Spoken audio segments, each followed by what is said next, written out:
big lessons. The first level is an economic lesson. I mean, an enormous amount of not only waste of time, productivity, but also money.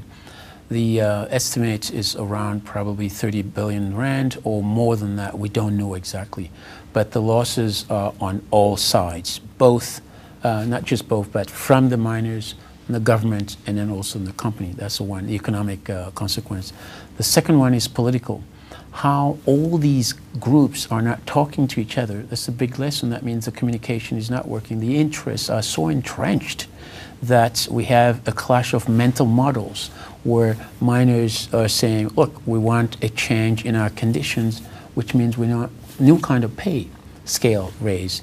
And then the owners, the mining owners or investors are saying, wait a minute, we can't afford that. So this clash of world is creating all sorts of problems. And until they get together politically, even in terms of business strategy, you have to work together to collaborate towards a common goal. It's not being achieved. That's another one.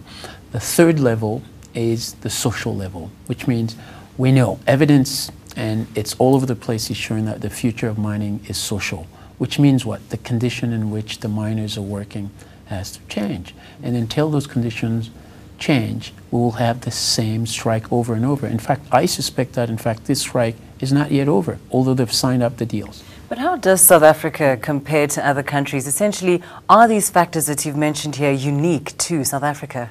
Not quite. They're not unique. It's just that miners today, there's a new types of miners coming up. A lot of them are now getting educated. They're younger enough. The old miners are sort of almost not disappearing, but being within old mining, for example, you have some with NUMSA, very old structure for miners in terms of labor activities. Now you have AMCU, a very young labor union, which is giving a lot of hard time to old structures.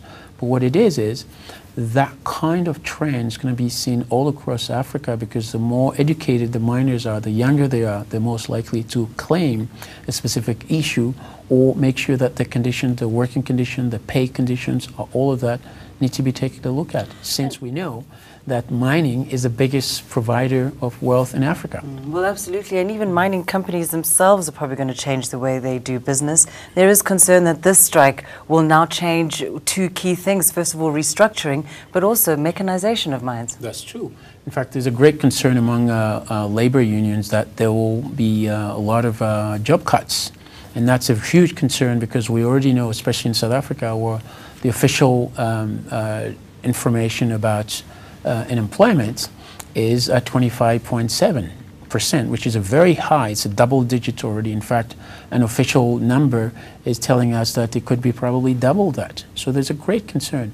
Given that, mine owners want to find a way to cut costs, want a way also to improve security, and one of the best way to go forward in the long term is to use technologies that'll not just send people down there, but have technology going down. So in terms of human rights, in fact, it's a good case for miners to say, we want technology to go there. But the realities on the ground are not helping, because South Africa is going through a very, very difficult time in terms of unemployment. And you can't afford to have a higher unemployment rate. Now, certainly what's to be learned from this is that the platinum sector, the mining industry, the country on the whole cannot afford to see another strike like this. At the end of the day, would you say the government should have gotten involved much sooner? Yes, in fact, the government should have gotten involved much sooner, because the cost is at all sides now, across the board. And when government gets involved, government helps to bring people together. But the problem with the government, especially in South Africa, is that there's an incestuous relationship between government and then mine owners. So there's some kind of backdoor. And so the labor unions are not really trusting the government that much. So we need to get a grip on that, so that there's some kind of feeling that we can trust the stakeholders and the partners in the future of mining in South Africa. And there's certainly some emotional elements to all of this as well. In fact, AMCU President Joseph Matundra says this was a painful but necessary struggle to transform the lives of our members. It certainly has shown just how desperate the lives of the working class are in South Africa. It's very desperate, and we can't keep going like this. For an industry that's been there for close to 300 to 400 years, it's almost unimaginable to see the kind of conditions people are living in. In fact, every day is a death sentence to a miner, almost, going down the bowel of the earth. What is 12,500 rands going to do when you know you might lose your life? but there's a mechanism to perhaps help them to figure out how to get forward. And one thing that we'll also learn out of this strike is that Joseph Matundwa and his group are coming out to become one of the powers to be reckoned with in South Africa. Know more. eNCA.com